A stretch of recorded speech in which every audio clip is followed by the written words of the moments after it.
Me presento, soy Juliana Monferrán, soy periodista, editora y soy especialista en temas justamente de sustentabilidad y de telecomunicaciones. Y en este caso vamos a hablar de los dos temas juntos, digamos, ¿no? Vamos a tratar de resolver una pregunta que seguramente se están haciendo todos, cada uno desde su lugar, sobre la sustentabilidad financiera. ¿Mito o realidad? Qué pregunta, ¿no? Una pregunta, como les digo, que se están haciendo todos desde distintos lugares.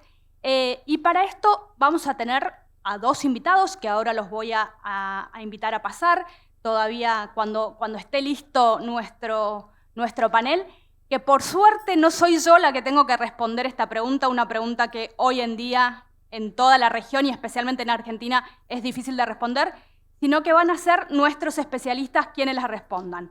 Para eso invito a subir a Mariana Méndez, que es secretaria general de la Asociación Interamericana de Empresas de Telecomunicaciones, ASIET. Bienvenida.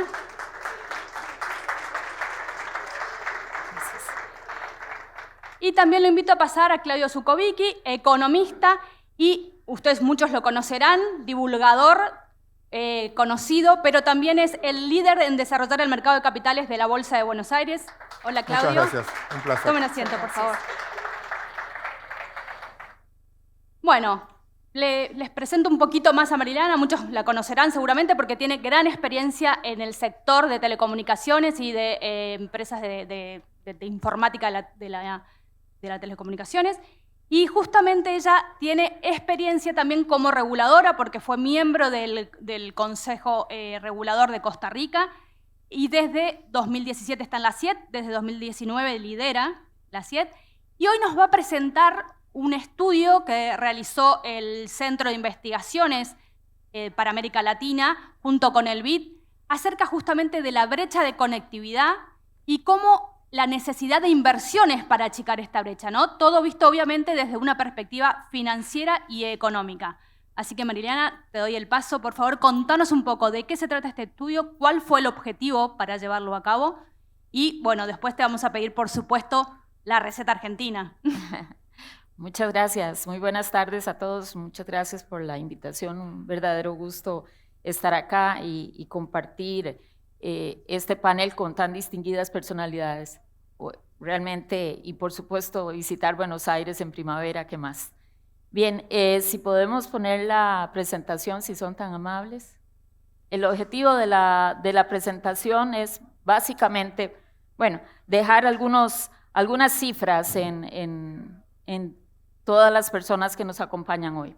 Algunos elementos importantes. ¿Cuál es la inversión de telecomunicaciones? Ahora Gonzalo nos explicaba todo lo que se hace en materia de operación de la empresa y cómo financiamos esto. Bueno, en América Latina entre el 2018 y el 2021 se han invertido 78.000 millones de dólares en redes de telecomunicaciones y esto representa un 23,4% de las ventas brutas. Si nos vamos en particular a la Argentina, tenemos que en ese mismo periodo en Argentina se han invertido 8.198 millones de dólares y esto representa un 27,1% de las ventas brutas. Todo aquello arriba del 20%, o sea, el 20% es para muchos expertos el límite de la sostenibilidad y estamos muy por encima. Pero si además nos vamos a el EBITDA, estamos hablando que en Argentina es del 15% y es el más bajo de la región. Y también ahí hay un número mágico del 20%, si no tenemos ese 20% muy probablemente no sea sostenible este nivel de inversión. Importante señalar también que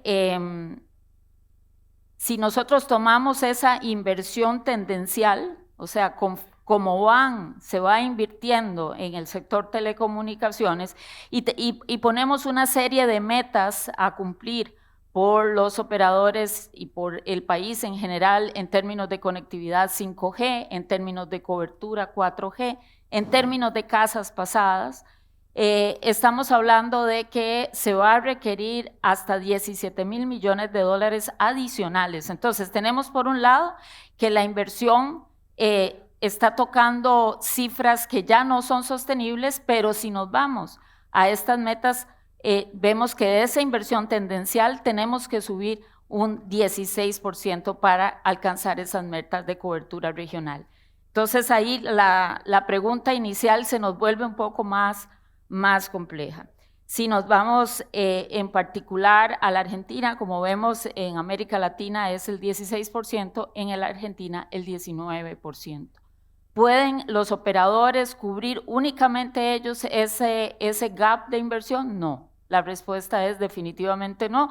Sus números hablan y por eso precisamente ese fue el objetivo de encargar este estudio, que lo hicimos en conjunto con el Banco Interamericano de Desarrollo, con la idea de efectivamente ubicar dónde estamos y cómo nos debemos proyectar y cómo todo el ecosistema debe apoyar el desarrollo de redes. Hay aquí algunos elementos necesarios que después podemos tratar con mayor detalle sobre qué cosas debemos ajustar en ese ecosistema para que efectivamente las redes de telecomunicaciones, que son la base de la transformación digital, ya lo señalaron en los dos paneles anteriores, definitivamente sin redes no podemos aprovechar todas las bondades del mundo digital. ¿Cómo hacemos de esto un negocio sostenible financieramente? Claro. Muchas gracias.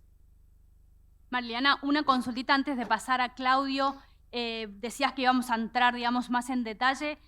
Contanos cuáles serían esas políticas públicas y esas regulaciones que se pueden, digamos, realizar justamente para esta sostenibilidad financiera.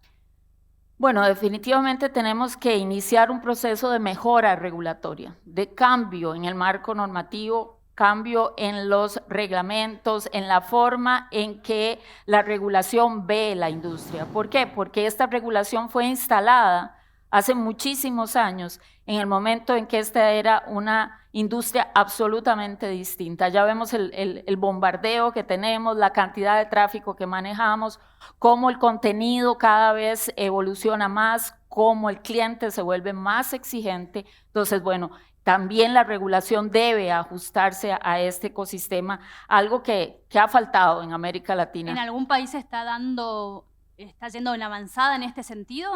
Sí, hay países que nos podrían servir de ejemplo, tal es el caso de Brasil, por ejemplo, que ha hecho un trabajo importante de previo a su licitación 5G, para mencionar alguno, pero tiene otras herramientas que se conocen como el sunset regulatorio, es decir, si una regulación llega a un punto, no es revisada, esa regulación se elimina.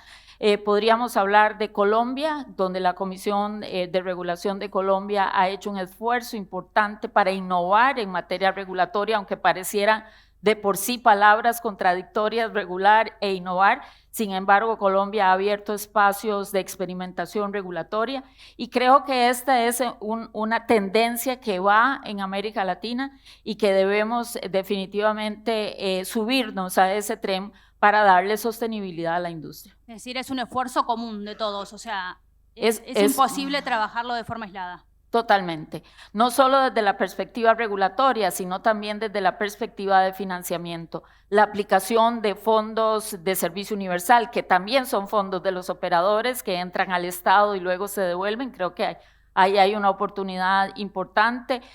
Fondos de bancos de desarrollo y demás, todos esos deben ser apropiadamente programados a efectos de que complementen el mercado y permitan cerrar las brechas, que ya no estamos hablando de urbano-rural, sino que estamos hablando de brechas etarias, brechas de uso, brechas educativas, es decir, hay una serie de temas donde la transversalidad de la digitalización hace necesario que estas redes se fortalezcan y se invierta como país en el futuro digital. Claro, estamos en un mercado, o sea, en un sector, digamos, que hay más tráfico y menos ingresos, digamos. Exactamente. Y esa es como la clave, o sea, es fundamental, entonces, el trabajo conjunto con el sector público, más las fuentes de financiamiento, para cerrar esas brechas que vos estás hablando, si no, es como una tarea como difícil.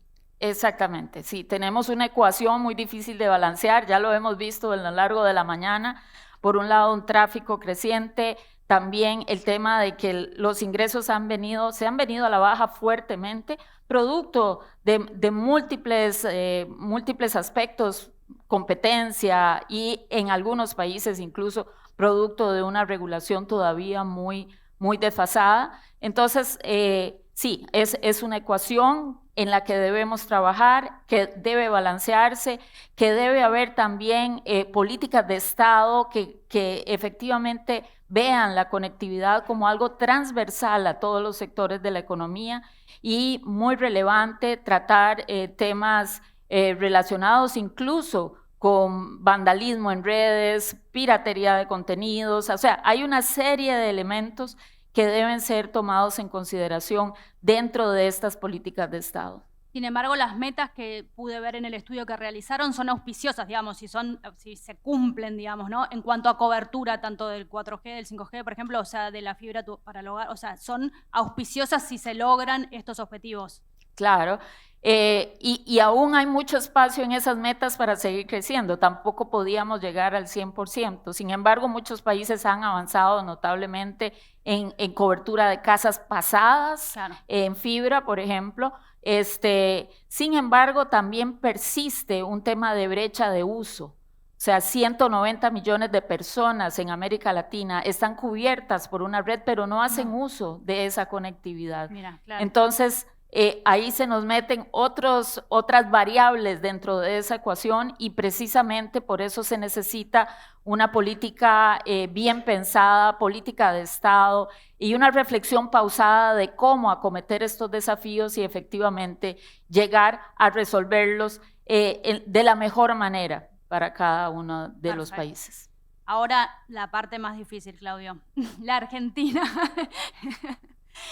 Mito, realidad, volvemos a la pregunta del inicio, digamos. Contanos un poco cómo se hace para bajar esta necesidad de inversión, con la palabra clave financiamiento, a la coyuntura de la Argentina. Primero, buenas tardes a todos, gracias por esta oportunidad. Y la respuesta es que no tengo la más pálida idea. No sé, seguimos con ella y... No, y creo que ninguno tiene la más pálida idea de lo que puede pasar y resolver esa ecuación. Y si hay algo que aprendí en finanzas, y me siento identificado con lo que hablamos previamente, es que nuestro trabajo es, sabiendo que nadie tiene la más pálida idea de lo que va a pasar, qué probabilidad de ocurrencia hay para elegir dónde invierto, dónde desinvierto y algunos puntos. Déjenme ser autorreferencial una sola vez, no voy a usar la presentación para hacer esto dinámico. La primera excusa, sí, voy a usar esta primera transparencia que es de Samuelson, que dice que nosotros, los economistas, o licenciados yo en administración, predijimos 9 de las últimas 5 recesiones. ¿Por qué? ¿Por qué invocamos tan poco cuando hablamos? Y creo que es muy particular. De los que viven en Argentina, ¿alguien se acuerda? Yo sé que son muy jóvenes y quizás no se acuerdan. ¿El granizo del 2007? Bueno, dañaron todos los autos, hubo un granizo que nadie, el servicio meteorológico no predijo, y desde ese día nos enojamos mucho porque su deber era decirnos, ojo que hay probabilidad de granizo, y no lo dijo. Desde ese momento, todo el tiempo, cada vez que llueven 2 gotitas, nada, dice probabilidad de granizo. ¿Por qué? Porque a todos nosotros nos penalizan si no decimos algo y sucede, pero no nos penalizan de la misma manera si dijimos algo. Puede llegar a pasar que venga una crisis y no sucede. Entonces, muchas veces estamos influenciados por un montón de cosas que quiero acá desmistificar y hablar de sustentabilidad. Voy a ser autorreferencial, decía, y pido perdón por eso. Uno de mis sombreros donde trabajo, yo estoy como secretario de la Federación Iberoamericana de Bolsas. Todas las bolsas de Iberoamérica nos juntamos, hace mucho tiempo. ¿Por qué? Porque nos llegó Uber. El día que Amazon diga compra y venda acciones por medio nuestro, nosotros no existimos más. Entonces decidimos juntarnos todos, algo parecido a lo que hacen ustedes para compartir costos, para decir, tenemos que ser eficientes. Hay un punto que quiero meter sobre la mesa que aprendí en la última reunión, 2 cosas que aprendí en la última reunión que quiero trasladar acá. Estamos hablando de los ataques de ciberseguridad. Todas las bolsas tuvimos ataques, incluso el regulador, la Comisión Nacional de Valores, ataque de ciberseguridad. Todos nos vimos dañados. Entonces la pregunta es cómo prevenir, y estábamos todos discutiendo cómo prevenir. Hasta que alguien se paró y dijo, no, estamos discutiendo mal, no perdamos tiempo. La pregunta es, ¿qué vas a hacer cuando te suceda? Porque te va a suceder. ¿Cómo te preparás a los acontecimientos sabiendo que te va a suceder? Y acá me meto a tu pregunta de inversiones en Argentina. Hay cosas que van a suceder que son inevitables. Y todos la presentimos. Y todos la sabemos. El punto es si ya forman parte de nuestra actividad diaria. La falta de inversiones que decías de Vida, quizás no es un tema de plata, es un tema de prevención por miedo a lo que va a venir. Nos juntábamos todos y cada uno tenía que hacer un resumen de su país en 140 caracteres. Empieza España, que es el mercado más grande nuestro, y dice, llevamos mucho tiempo sin gobierno y no armamos gobierno. ¿Y el mercado? No, está creciendo al 2% y la economía avanza. Che, quizás sea una bendición que no tengamos gobierno. Habla el de Perú. Y nosotros estamos complicados porque se fue el presidente, Congreso lo disolvió, lo sacó, está la vicepresidenta, pero no, los últimos 4 también fueron removidos. ¿Y la economía? No, che, crece. Y Colombia con Petro, y cada uno empezó a contar la realidad de cada uno de sus países. Si quieren después hablábamos, Ecuador, Bolivia, Chile, etc. Entonces yo estaba ahí, escuchaba diciendo, che, todos tienen problemas políticos serios. El proveedor nuestro de toda la tecnología es Nasdaq, de la mayoría. Y el americano dijo, uy, nosotros tampoco estamos mucho mejor. Piensen ustedes que ahora vamos a tener elecciones, Biden y Trump de nuevo, ¿no? Entonces, desde el punto de vista, si quieren comparar edades. La hago corta. Ahí donde me pregunto, ¿por qué esta falta de inversión y esta sustentabilidad de las inversiones en Argentina? Si todos tienen problemas políticos, todos tuvimos la pandemia en la misma época, todos tuvimos guerra, y tenemos los incentivos incorrectos. Claramente tenemos los incentivos incorrectos. Si da lo mismo invertir que no invertir, o estás excesivamente regulado, es un problema. Hay un viejo dicho que dice que si vas a hacer una ley para cazar perdices, no tenés que citar a las perdices. Y en ese contexto, uno de los problemas que yo veo en el rubro de ustedes, porque lo sigo bursátilmente, y en mi rubro, es que a veces hay un divorcio muy grande, perdón, y te doy derecho a réplica si digo algo mal, entre los reguladores y la economía real. El regulador a veces, académico, muy bueno, pero quiere ser completamente independiente y a veces no llama al verdadero protagonista por miedo de que le hagan lobby o figure. Y en realidad son los que saben del lugar. Y muchas de las regulaciones se hacen desconociendo qué pasa en la realidad, qué pasa en la calle. Y creo que eso es uno de los problemas. Eso genera incentivos incorrectos en la Argentina, donde empezó a haber desarbitrajes legales por donde quieras. Una persona que aportó 45 años quizás se lleva lo mismo con alguien que entró a la jubilación sin haber aportado. Entonces, ¿cómo educo a mis hijos? Y ordenándome en esto regulativo, último ejemplo autorreferencial, perdón que vine a hacer catarsis con ustedes. Les tengo que contar un caso privado, si pueden no grabar esta parte mejor. Yo tengo un tío, Suchovicki mi apellido, adivinen cómo se llama mi tío, Itzhak. Itzhak tiene mi tío es divino, es el tipo más bueno del mundo. Tiene un negocio en Once, obvio, y vende relojes. Y tiene 3 manteros adelante y uno de ellos vende relojes. Pero él dice, no pasa nada, si igual no andan y vienen a cambiar la pila, además, nos da trabajo encubierto. Necesito que me contesten con el corazón el caso de mi tío que vine a plantearles a ustedes.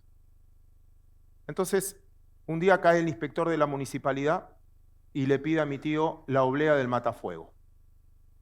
Mi tío agarra el matafuego, le muestra la oblea y le dice, acá la tengo, pero te doy 1 minuto para que te vayas de acá porque si no te juro que te reviento el matafuego en la cabeza. Tipo que nunca lo vio, nadie lo vio así, explotó, habrá tenido una mala semana de ventas. Y le dijo, no puede ser que a mí me regules el matafuego y adelante haya 3 manteros que no le dijiste nada. Estaba tan desorbitado que el inspector le creyó y se fue corriendo. Mi tío, envalentonado, sacó a patadas a los 3 manteros que tenía delante, que también le creyeron porque se fueron. ¿Qué hizo mi tío? Puso a mi primo Daniel con una manta delante del local y empezó a darle los relojes que no vendía hace tiempo para sacarse el stock de encima, vendiendo más barato, obviamente en grones. Le empezó a ir bárbaro. Pregunta, ¿hizo bien mi tío?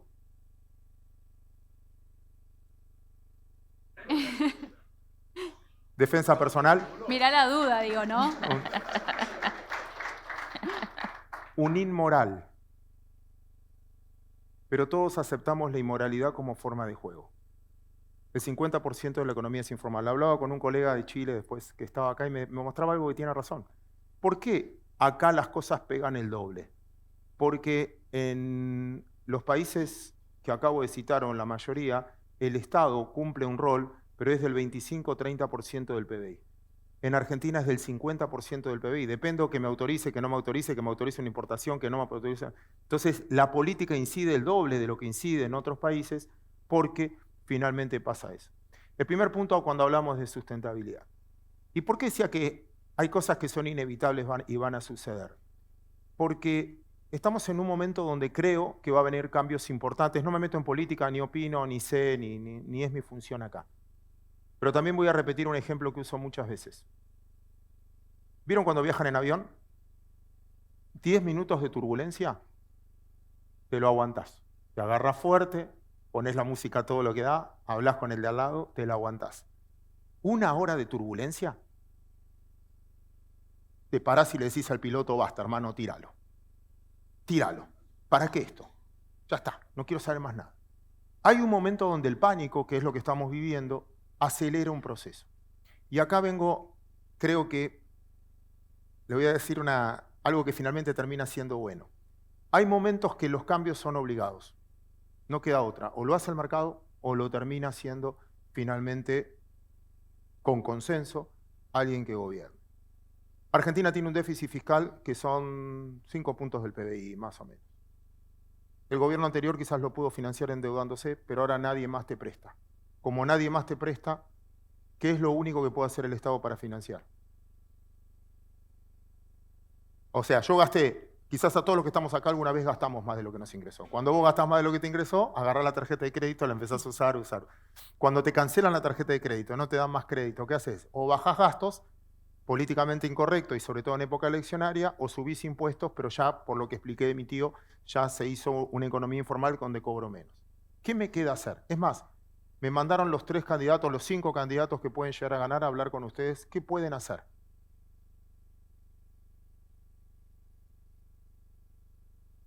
Emitir. No es una cuestión ideológica. No les queda otra. Me citan y yo digo, está muy mal emitir. Sí, está muy mal, pero ¿qué crees que haga? Y baja gasto, y no puedo, 75%, y subí impuestos, y no puedo, mirá a tu tío. ¿Qué hago? Entonces, ¿qué sabemos que va a pasar? Van a seguir emitiendo. Van a seguir emitiendo. Porque el que gane, en diciembre hay que pagar sueldo, aguinaldo, todo eso, van a emitir. ¿Cuál es el cambio ahora? Al principio de este gobierno, la gente por ilusión monetaria aceptaba los pesos, o porque estábamos en pandemia. Hoy los pesos no los aceptamos. Con lo cual ese cambio, por eso digo, ya no me pregunto qué va a pasar, sino qué voy a hacer cuando pase. Hiperinflación, no estamos. Definición técnica es del 50% de inflación mensual. Eso es la definición técnica. Lejos de eso. Y aparte hay un poco de recesión, con lo cual lejos de eso. Pero hay una definición más moderna que es, llámelo como quieran, semáticamente, inflación alta, superinflación, es cuando ya no acepto el peso como unidad de medida. Ejemplo, para venir acá dejé el auto en el estacionamiento de acá al lado. Ahora voy a buscarlo. El tipo me dice, son 2.000.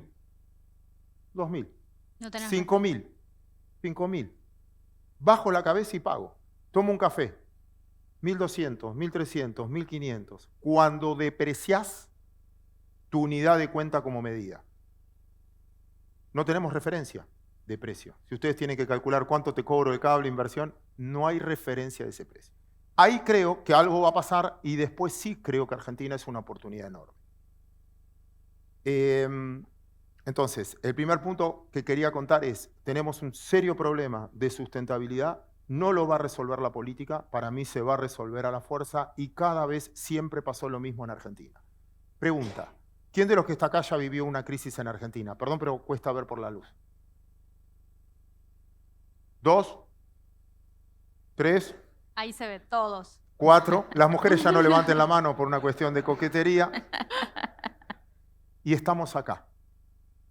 ¿Qué significa? Vamos a salir, porque siempre salimos. Siempre la última crisis es la más grave, porque es la que estás viviendo. Y cierro para dar lugar al debate con 3 frases para mí financieras que son indispensables tener sobre el mostrador. La primera, lo incierto es peor que lo malo. Va de nuevo, lo incierto es peor que lo malo. A lo malo me adapto. Tengo que aprobar una CIRA, tengo que hacer esto, tengo esta regulación, tengo que... A lo incierto, che, la van a cambiar, ahora va a haber tipo de cambio único, van a dolarizar, no van a dolarizar. Lo incierto me paraliza. Bienvenidos a la Argentina.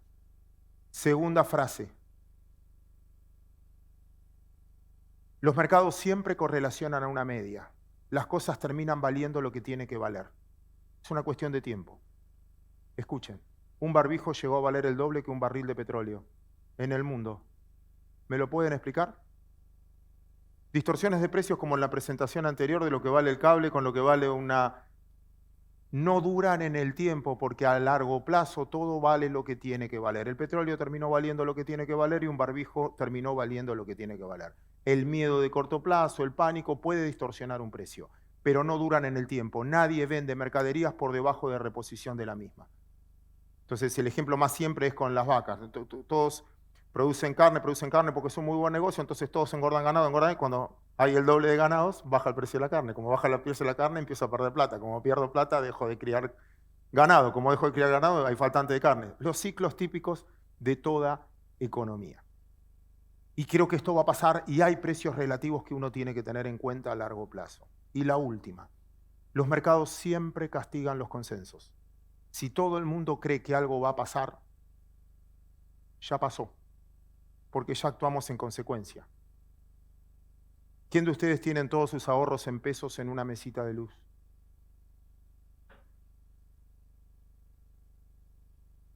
El sojero prefiere estoquearse, el comerciante prefiere estoquearse, la clase media prefiere ahorrar en dólares. Hay cosas de las que estamos viviendo que forman parte del precio. No vimos lo peor, pero Argentina tiene una salida muy fuerte para mí, es una gran oportunidad. Y un ejemplo más que me acordé recién. Los marplatenses, yo soy marplatense, sabemos que cuando tomar una decisión, el momento de tomar una decisión es más importante que la decisión en sí. El timing es más importante. Cuando surfeás, nunca agarres una ola antes de tiempo porque te quedas sin impulso. Nunca la agarres tarde porque te vas a empomar con la ola, sino espera que arranque. Y voy al ejemplo, que es el que más me gustó en el último tiempo, sobre todo porque me acabo de sacar una foto con la Copa del Mundial. Hay una empresa de inteligencia artificial israelí que metió 50 años de penales, de ejecución de penales en un algoritmo de las 10 ligas más importantes de fútbol en su primera A, primera B y primera C.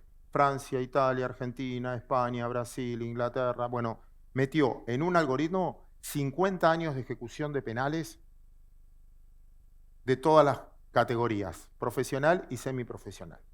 Y después de un trabajo carísimo, interesantísimo, arrojó la siguiente estadística. Los penales van 1/3 a la derecha, 1/3 a la izquierda y 1/3 a la derecha. En serio, como fue un trabajo muy científico, le pusieron 32,7, 33,3, 33,28. Ya cuando da con coma, dice Pablo, empezó a sospechar. Pero los arqueros, en el 96% de los casos, se tiran a la derecha o se tiran a la izquierda. Solo el 4% se queda parado en el medio. Y existe la misma probabilidad de ganar dinero quedándote quieto que jugándotela todo el tiempo. ¿Por qué pongo esto? Muchachos, hay momentos en la vida que uno se la tiene que jugar. Este no sería Eso te iba a preguntar. uno de esos momentos. ¿Ese es tu consejo para ahora? Claro. Me quedo, pero en 3 meses sí. En 4 meses sí. Porque Argentina es un regalo. En términos del potencial que tenemos. ¿Dónde voy a conseguir al precio que tiene la Argentina hoy? El valor que tiene salario, el valor que tiene el metro cuadrado, el valor que tienen las empresas, el valor... Hay un momento en que sabemos que hay crisis y parecía que el 2012 explotábamos y después... Nunca hubo una crisis sin un boom siguiente. Sin más, perdón si hablé mucho. No, por favor. Primero que todo vamos a darle el derecho a réplica. Ah, sí. Perdón lo de... Mariliana, con un poco para responderle a Claudio, vos que estuviste en el rol de reguladora, ¿te parece que es cierto esto de que el regulador está lejos, digamos, de la realidad de todos los días y eso se puede solucionar? Sí, la respuesta es sí, es correcto. Y creo que en los reguladores, de telecomunicaciones, así como los reguladores financieros y demás, sí ven un poquito fuera la dinámica de mercado. Y en este caso particular, cuando estamos hablando de telecomunicaciones y TICs, no es buena idea no hacer nada. No es buena idea. Creo que aquí los penales iban más inclinados a uno u otro lado. No hay un tercio de no moverse. ¿Y por qué? Porque la aceleración evolutiva es muy grande. Te quedas afuera, digamos. Te quedas afuera. Y asimismo el regulador, si se queda afuera, si no hace nada, si espera que la bola le llegue, resulta que muy probablemente el mercado no esté funcionando bien y su normativa esté muy lejos de la realidad. Entonces aquí es involucrarse. Generalmente conversar. el mercado se da cuenta que no está funcionando bien, el regulador se da cuenta que no está funcionando bien tarde. O sea, después que todos se dieron cuenta, cuando ¿no? ya está recogiendo el balón en la red. Claro. Efectivamente. Y aquí el trabajo, e incluso hay procesos de involucramiento temprano del sector privado dentro de la regulación, incluso antes de que haya una propuesta regulatoria, en la misma construcción. Estando yo en el regulador, tengo que haber entendido que el que manda, manda. El que tiene la responsabilidad de la regulación, ese es el que se sienta en esa silla y, bueno, es un rol muy difícil. Pero eso no le quita lo más mínimo de autoridad, sentarse con la industria y escuchar. Claro. ¿Cuáles son los problemas? ¿Por dónde van las tendencias? ¿Qué es lo que efectivamente está entrando en desuso? ¿Qué se debe acometer de inmediato? Y es allí, en la preparación de las regulaciones, que este regulador debe estar atento, escuchar, trabajar muy de cerca y luego, pues, por supuesto, le toca la responsabilidad de tomar la decisión. Y también decir que no regular es también regular. Entonces, esa es una decisión que se puede tomar. Y precisamente por eso los procesos de innovación regulatoria tienen ese componente. Vamos a hacer un campo de juego donde las reglas no las va a imponer el regulador y ahí voy a observar qué es lo que sucede en el mercado. Y por eso se llaman areneros regulatorios, porque igual que un niño juega en un arenero, así se deja a las empresas jugar en ese arenero y el regulador observa, toma nota, toma datos y al final tomará la decisión si eso es válido, si no es válido, qué tiene que hacer. Los niveles de ineficiencia que malas regulaciones imponen al mercado impactan notablemente e incluso figuran en los números con respecto al PIB. Si nos vemos en el caso de México, estamos hablando de que malas regulaciones en términos macro podrían estar impactando un 5 y tanto del PIB. Entonces, definitivamente, y volvemos a lo mismo, esto es una industria distinta, es una industria que evoluciona muy rápido y que tiene jugadores y que tiene también personas al frente que venden relojes sin pagar impuestos y sin pagar local. Hay muchos actores así.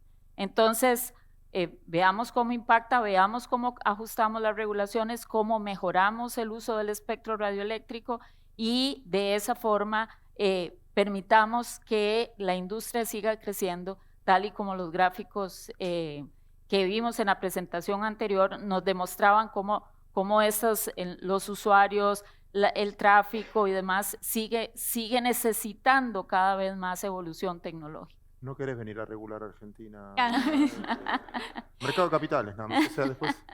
Eso te voy a preguntar. No sé si le pedimos consejo a tu tío o no. Me parece que en este caso no. Era un ejemplo agresivo. En este caso no, pero la consulta es justamente en un mercado tan regulado acá en la Argentina, o sea, el sector de las telecomunicaciones es muy regulado y que por el momento, al menos este año, va a continuar siendo así.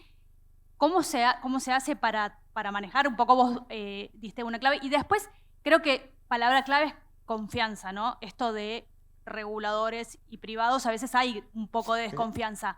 ¿Cómo se hace para superar eso? Muy buen punto y voy a usar también un ejemplo. Estados Unidos resolvió su tema de inflación. Recién se conocieron los datos de 8% que pintaban o que llegaron a tener, que quizás ninguno de ustedes, todos habrán nacido después de los 80, por las caras que veo muy jóvenes, ninguno nació antes de los 80. Esto es ser políticamente correcto con el auditorio.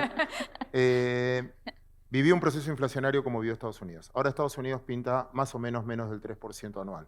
Ya hay menos incertidumbre. Esto es muy bueno para nuestra industria, es muy bueno para los que están en la actividad privada porque se nos fue una competencia del valor tiempo del dinero. Si un bono del Tesoro americano me rinde 5,5% anual, no tengo muchas ganas de invertir en la economía real. Lo dejo ahí y me va a rendir más que cualquier empresa. Bueno, por suerte, las tasas están yendo bastante para abajo, incluso van a estar debajo del 3% anual. Dicho esto, ¿cuál es el cambio? Vos hablas con un americano y le preguntas, ¿estás preocupado por la inflación?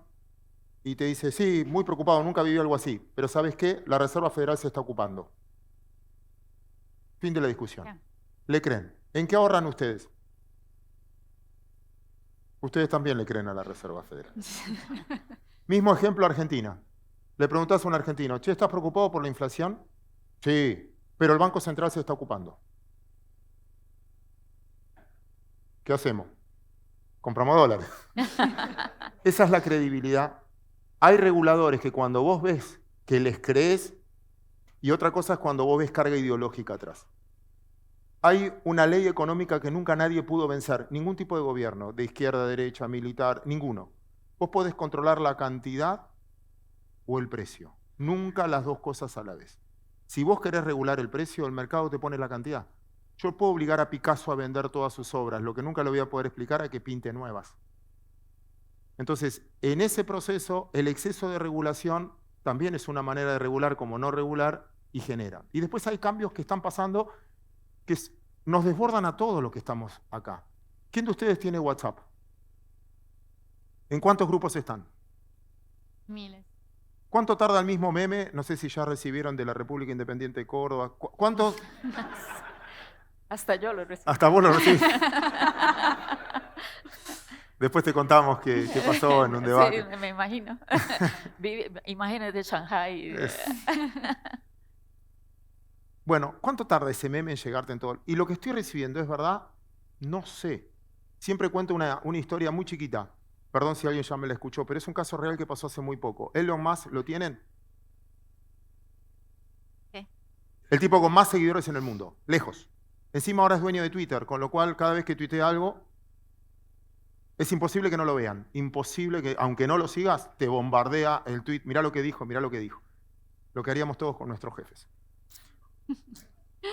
Dicho esto, un día tuiteó, hace muy poco, no hay que usar más WhatsApp, hay que usar la red social Signal. La acción de Signal en el tiempo que me lleva a contar esta historia se fue de $2 a 72. En este tiempo, ¡boom! La SEC, el regulador de los Estados Unidos, intima a Signal. Ahí hay información relevante, tiene el deber de informar lo que está pasando. Signal contesta, todo en este tiempo. Signal contesta, no tengo la menor idea. Soy una empresa china química, no tengo nada que ver con una red social, solo me llamo igual. ¡Boom! ¿Sirve la verdad? Y los Merrill Lynch, Goldman Sachs, ¿qué? ¿Puedo chequear la información?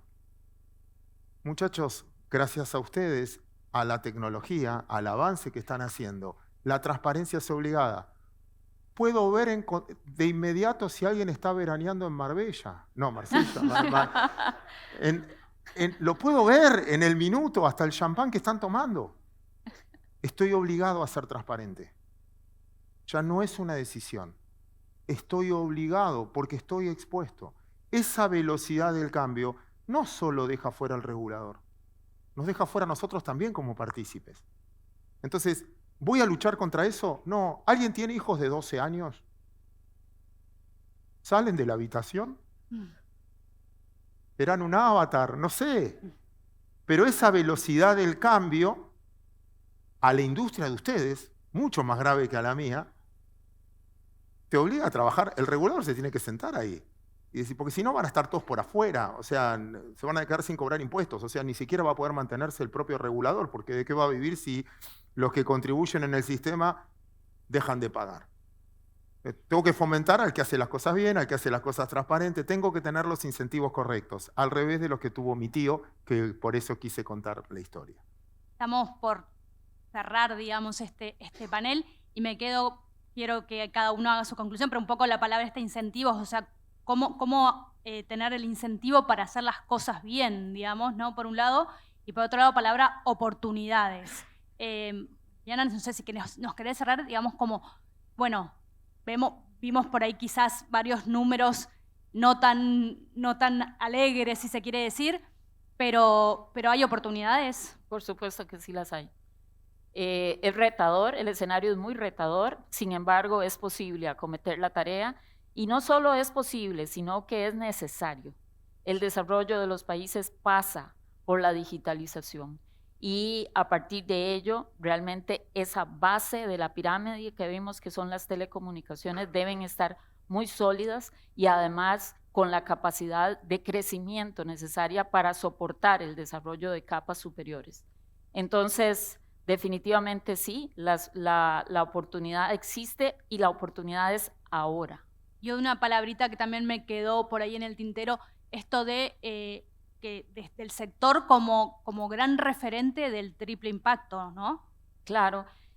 Sí, el sector de telecomunicaciones definitivamente tiene un fuerte impacto en la sostenibilidad ambiental, incluso mejores tecnologías en términos de generación ahorran muchísima energía. Puedo mencionar que la fibra es más de 80% más eficiente que el cobre en la entrega, en el uso de energía, por ejemplo. Asimismo, la capacidad para el sector eléctrico de garantizar un consumo eficiente para cada uno de los hogares, todo eso pasa por tecnología, por conectividad. Y entonces sí, el impacto no solo es en su silo de TICs, el impacto es transversal a todos los sectores de la economía, y de ahí su relevancia, y de ahí la necesidad de que nuevamente volvemos a las políticas de Estado y volvemos a el tema de que la incertidumbre debemos evitarla lo más posible. Aquí la certidumbre jurídica es básica para acometer tan altas inversiones en un sector muy intensivo en capital. Perfecto. Claudio.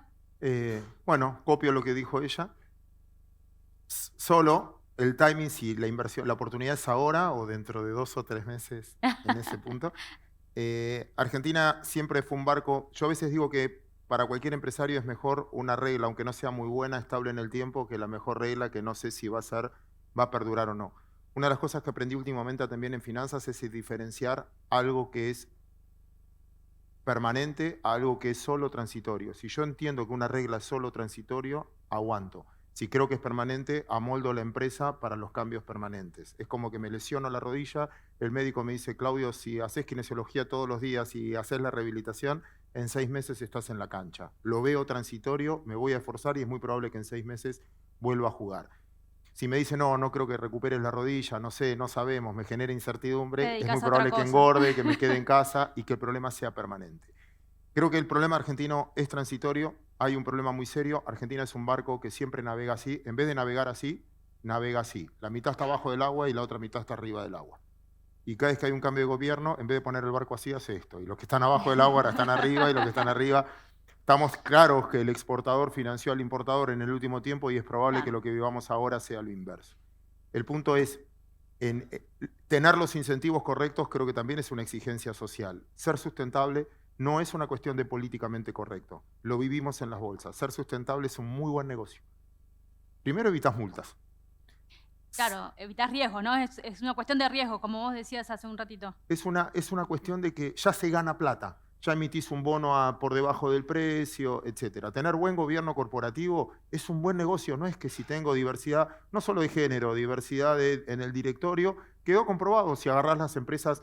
Entonces es tener los incentivos correctos de que vale la pena hacer las cosas bien. Y sos bien mirado desde afuera, donde estos estándares ya están más establecidos. Y ya tenés resultado de éxito. ¿Qué le pasó a la acción o a la empresa? Porque finalmente es tu capital, es cuánto vale una inversión, el valor de la inversión. ¿Cuánto vale la empresa que mintió en su balance cuando perdió la credibilidad? Y bueno, si se tienen que financiar, le va a costar el doble que financiar a alguien que tiene muy buena reputación en términos de... Porque vos vas a querer comprar, porque nuestros hijos son distintos en eso. Miran, no sé, yo soy gordo, me gusta comer, mis hijos son 2 veganos y no sé, tengo que comer escondidas, pero no porque es una cuestión, lo creen así y esa transformación se va a dar. Y por último, y cierro, piensen que vivimos en un país, necesito decirlo, quizás es autoconvencimiento y la necesidad de creer. ¿Dónde voy a conseguir un país como este que no tenga problemas fronterizos, que no tenga problemas climáticos serios, que no tenga problemas étnicos, que no tenga problemas regulatorios? Es una pena que valgámoslo. ¿Cuánto vale una empresa en Argentina? Ir a vivir a Uruguay vale 5 veces lo que vale vivir en Argentina. O sea, el que se está yendo no se está yendo por plata, porque en el fondo es mucho más caro vivir allá que acá. Nada, que vale la pena pelearla. Nos levantamos todos los días, buscarle la vuelta, van a pasar las elecciones. Para todos los que estamos acá, como dice el profe de Pablo, es un continuo. Nosotros al otro día de las elecciones tenemos que ir laburando, y al otro día lo mismo, y al otro día lo mismo, al otro día lo mismo. Por lo tanto, nada, busquémosles la vuelta y que valga la pena. Bueno, muchísimas gracias a los dos. Okay.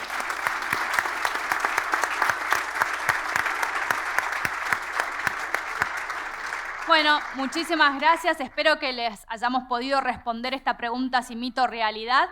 Y ahora los invitamos a pasar al Salón Pacífico, donde se va a hacer el tradicional corte de cintas con las autoridades del sector y los referentes también del sector que allí los están esperando.